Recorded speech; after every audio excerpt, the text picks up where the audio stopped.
കഴിഞ്ഞ ദിവസം ഒരു പേഷ്യൻ്റ് വന്നിട്ട് അവരുടെ മെയിൻ പ്രശ്നം എന്ന് പറയുന്നത് ഇടയ്ക്കിടയ്ക്കുള്ള തലകറക്കമാണ്.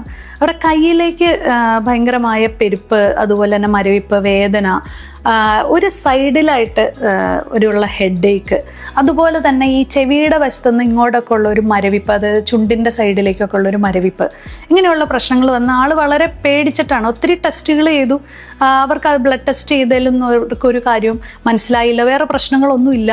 പക്ഷെ എന്തുകൊണ്ടാണ് ഈ ഒരു തലകറക്കം ഇടയ്ക്കിടയ്ക്ക് വരുന്നതെന്നുള്ളതിനെ പറ്റി ഒരു ധാരണ അവർക്ക് കിട്ടുന്നുമില്ല. അത് ഞാൻ അവരുടെ സ്പൈനും അതുപോലെ ആ പോസ്റ്ററൊക്കെ നന്നായിട്ടൊന്ന് ശ്രദ്ധിച്ചു കഴിഞ്ഞപ്പോഴത്തേക്കും അവരുടെ ഈ കഴുത്തിൻ്റെ അവിടെയുള്ള ആ കശേരുക്കളുടെ അല്ലെങ്കിൽ ആ ഒരു കർവിനെ നന്നായിട്ട് അഫക്റ്റ് ചെയ്തിട്ടുണ്ടെന്ന് മനസ്സിലാക്കാൻ പറ്റി. അവരോട് ഞാൻ പറഞ്ഞു, ഈ സെർവൈക്കൽ ആ ഒരു ഭാഗത്തുള്ള വെർട്ടിബ്ര അതെല്ലാം കശേരുക്കളൊക്കെ നോക്കുവാണെങ്കിൽ അതിൻ്റെ ഉള്ളിലുള്ള ഞരമ്പിൻ്റെ ജാമിങ് കൊണ്ടായിരിക്കാം ഇത് സംഭവിക്കുന്നത്. അപ്പോൾ അവർ പറഞ്ഞു ശരിയാണ്, അവർക്കൊരു ഹിസ്റ്ററി ഓഫ് ഈ സെർവൈക്കൽ സ്പോണ്ടിലോസിസ് ഉണ്ട്. അപ്പോൾ ഇതെന്ന് പറയുന്നതിൻ്റെ പേരാണ് സെർവോജനിക് ഹെഡ് ഏക്ക് എന്ന് പറയുന്നത്. പലപ്പോഴും പലരും തെറ്റിദ്ധരിക്കുന്ന ഒരു കാര്യമാണ്, എന്തോ എൻ്റെ തലയുടെ ഉള്ളിൽ ഒരു പ്രശ്നമുണ്ട് എന്ന് തെറ്റിദ്ധരിക്കാറുണ്ട്. പക്ഷേ ഇതിന് ഏറ്റവും ഇമ്പോർട്ടൻ്റ് ആയിട്ട് നിങ്ങൾ ചെയ്യേണ്ട ഒരു കാര്യം എന്ന് പറഞ്ഞാൽ നെക്ക് സ്ട്രെങ്തനിങ് എക്സസൈസാണ്.